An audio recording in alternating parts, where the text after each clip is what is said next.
छठ का पर्व हर साल कार्तिक माह के शुक्ल पक्ष की छठी तिथि को मनाया जाता है। इस दिन भगवान सूर्य और छठी माता की पूजा का विधान है। ऐसा माना जाता है कि छठ की पूजा तब तक पूर्ण नहीं होती है जब तक इस पावन पर्व की कथा न सुनी जाए। ऐसे में चलिए विस्तार से जानते हैं छठ पूजा की पौराणिक व्रत कथा के बारे में। कौन है छठी मैया?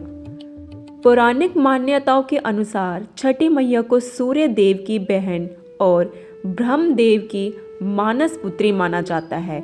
इनका नाम छठी मैया है, जिन्हें आम बोलचाल की भाषा में छठी मैया या छठी मैया। छठ पूजा में सूर्य देव के साथ इस देवी का पूजन करते हैं। एक प्रकार से सूर्य देव और छठी मैया भाई बहन हुए। पौराणिक कथाओं के अनुसार जब ब्रह्मा जी ने सृष्टि की रचना प्रारंभ की तो उन्होंने अपने शरीर के दो हिस्से किए, दायां भाग पुरुष और बायां भाग प्रकृति। प्रकृति के छठे भाग से छठी देवी की उत्पत्ति हुई है। इनको देवसेना भी कहा जाता है। जो व्यक्ति छठी देवी की पूजा करता है उसके मन की मुराद अवश्य पूरी होती है। छठ पूजा व्रत कथा। एक समय की बात है, एक राजा प्रियनवत थे जिनकी पत्नी का नाम मालिनी था। विवाह के काफी वर्ष बीतने के बाद भी उनको कोई संतान नहीं हुई। तब उन्होंने कश्यप ऋषि से इसका समाधान पूछा तो उन्होंने पुत्र प्राप्ति के लिए यज्ञ कराने का सुझाव दिया।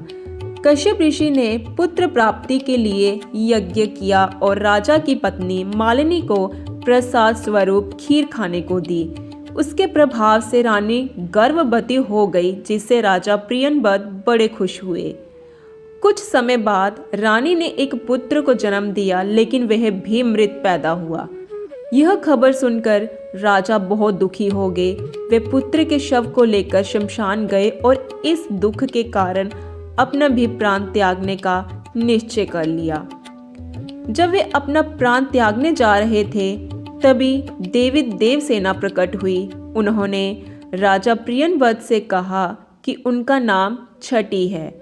हे राजन, तुम मेरी पूजा करो और दूसरे लोगों को भी मेरी पूजा करने को कहो। लोगों को इसके लिए प्रेरित करो। देवी देवसेना की आज्ञा अनुसार राजा प्रियनवत ने कार्तिक माह के शुक्ल पक्ष की छठी तिथि को छठ पूजा की। उन्होंने यह पूजा पुत्र प्राप्ति की कामना से की थी। छठी मैया के शुभ आशीर्वाद से राजा प्रियनवत को तब से हर साल कार्तिक शुक्ल छठी को छठ पूजा की जाने लगी।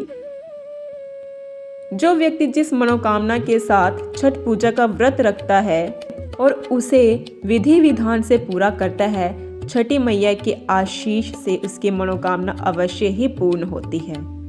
लोग पुत्र प्राप्ति और संतान के सुखी जीवन के लिए यह व्रत रखते हैं। आप सबकी मनोकामना पूर्ण हो। जय छठी मैया।